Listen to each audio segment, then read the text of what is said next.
So I've actually found something that's going to be quite problematic that I hadn't bargained on having to do.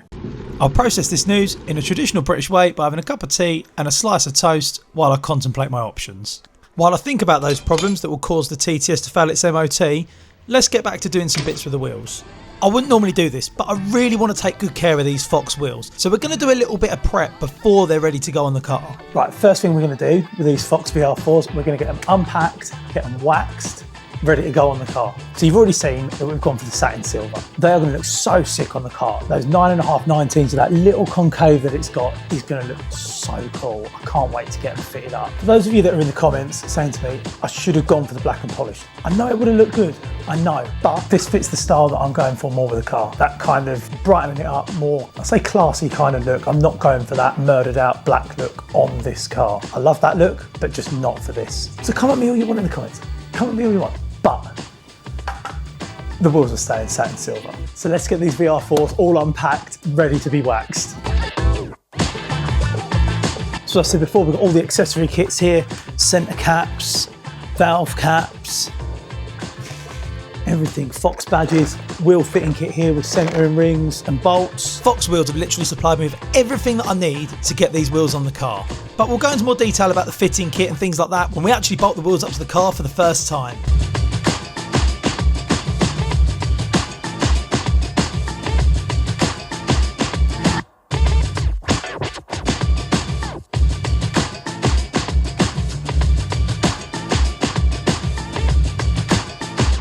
Let's get waxing. I would recommend using the Auto Finesse Mint Rims wheel wax.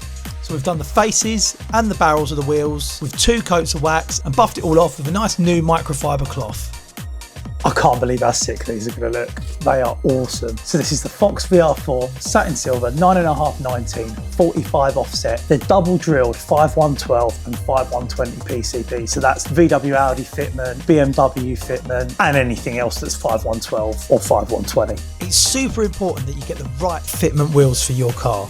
This sounds a bit dramatic, but genuinely, if you get it wrong, your wheels could fall off. And nobody wants that. We'll leave the wheels there for the minute and head back over to the TTS on the 4-post ramp. I promised you last week that we'd paint some stuff, but first we've got to take the front bumper off to get access to what we're going to paint. Right, so as you can see, the car's now up on the ramp and we're going to be sorting out all of this stuff. It's gone a bit rusty, it's gone a bit corroded again over time. I've painted it once before, but we're going to get cracking and actually sand it down, paint it up, get it looking nice. So you're going to look through the grille, you can look through the front, you're not going to be able to see any of it and it's going to look chef's kiss. As you can see, the bars are quite rusty and some of the paint's also chipped off the intercooler pipework. So that is what we're going to be sorting out. I'll start the process by using an 80 grit flat disc on the grinder to get all of that surface rust off.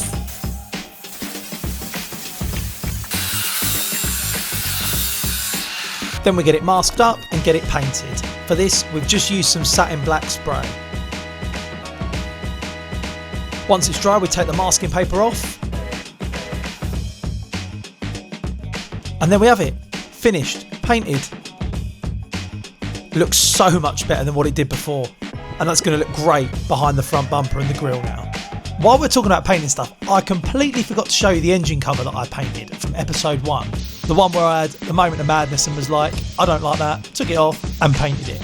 So here's the finished product. That looks so much better than the original grey plastic. I went for a high gloss black all over. So that's been prepped, plastic primered, painted with 3 coats of gloss black paint, a little bit of flat and polishing on it, and there we are. That was the result. I think it looks awesome. And yes, I know the rest of the engine bay need to clean. We'll get round to that another time. After getting that front bit of metalwork painted, I had to get the TTS off the 4-post ramp and out of the main workshop because we were so busy with actual proper work that we needed all the main ramp space available. I had to do a radiator change on a Vauxhall Mocha, a window regulator and some side steps on a Range Rover Sport, and a bunch of other regular work. And check out the state of this oil filter that we pulled out of a car. That should not look like that. But we do, however, have a back workshop, which is where the TTs ended up. We've moved the TTS to the back workshop. That way I can leave it here over the weekend while I whip the wheels off it to be able to take the wheels to go and get the tyres changed onto the new Fox VR4s, which is going to be very exciting. Also, I'm going to touch in the brakes while we're here. They're yellow, they're going to stay yellow. They just need a bit of cleaning up and a bit of touching in. You know the drill by now.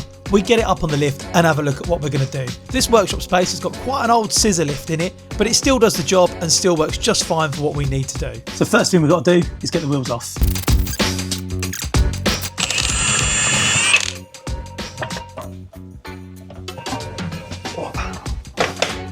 space behind it.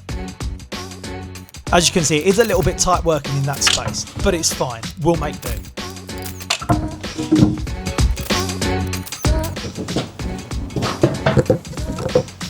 And that's it. The old wheels are off, ready to go and be stripped down. So I jumped on the phone to Chapman's VW Audi specialist in St Albans. They said to me, what are you hanging about for? Get them in the van, get them over here, leave them with us, and we'll get it done. So I got them packed up into the Transit Custom and hit the road.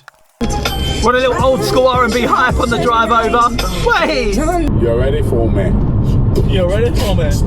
Oh, baby, got what I need. Drop your glasses, shake your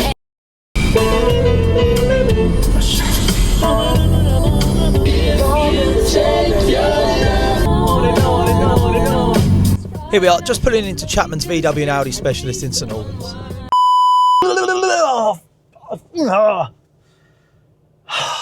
Can't get my words out this morning. It's too early to do this. Just dropped the wheels off at Chapman's VW Audi specialist to have the tyres swapped over. They're going to give me a shout when they're done, and then we'll be able to get them on the car. I can't wait to see what those FOX VR4s look like on the car. But now, off over to the garage to get some other stuff done. We're now back over the garage in the back workshop. Now the car's got no wheels on it, this is the first time I've been able to have a good look at the suspension and brakes for probably about a year, which would make sense considering that's when the last MOT was. The car had developed a little knocking noise coming from somewhere, so I needed to check where that was from. And what I found was way worse than what I bargained for. Two things that are serious MOT failures. The first one of those is the rear brakes. Definite MOT failure. Both the handbrake mechanisms on the rear brake calipers are seized. I think that's due to where the car's sat for quite a while. I've tried freeing them off. No luck. That is going to be a pair of new brake calipers on the rear before we take the MOT test. But what is good, the front brakes are fine. Now let's move on to the suspension and see what condition that's in. So you can see, yeah, that is leaking quite badly. So that is going to need replacing. I'm undecided yet whether we're going to do a direct replacement suspension kit. Do you know what? So after having a look at that rear shock that was leaking on the driver's side rear, I decided just to look at everything. This one's also started leaking a bit. We move to the passenger side front.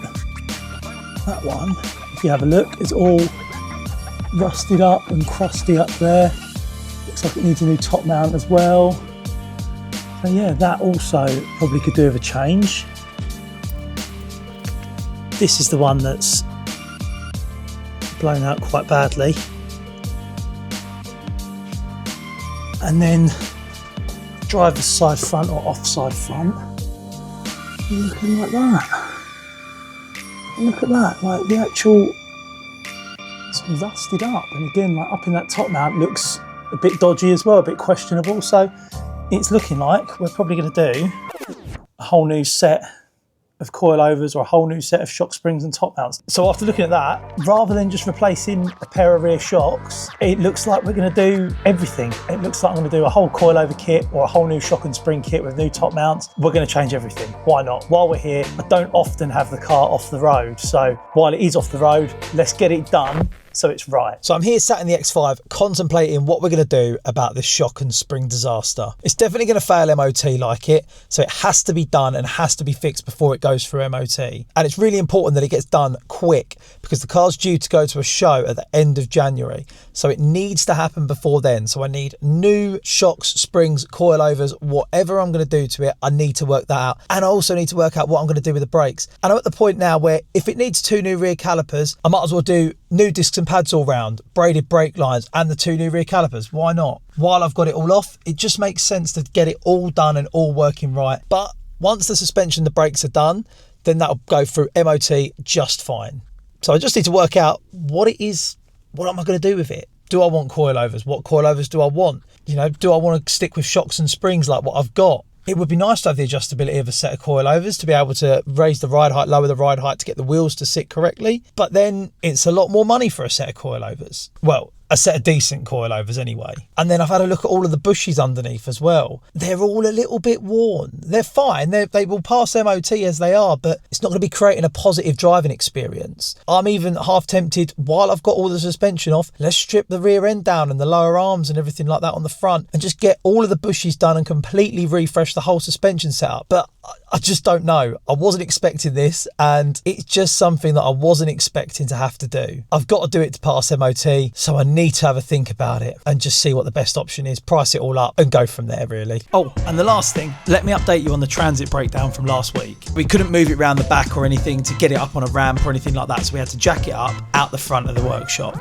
And we realised there's a bracket that bolts to the engine block that holds a bearing with one of the drive shafts on it, and somehow that had fallen off, gone completely missing, which meant the drive shaft had slipped out and no drive. So it was a pretty straightforward fix. Get onto the Ford main dealer, order another bracket, that turns up, bolt it back on, fill it back up with transmission fluid, job done. The van is fixed again and running better than ever.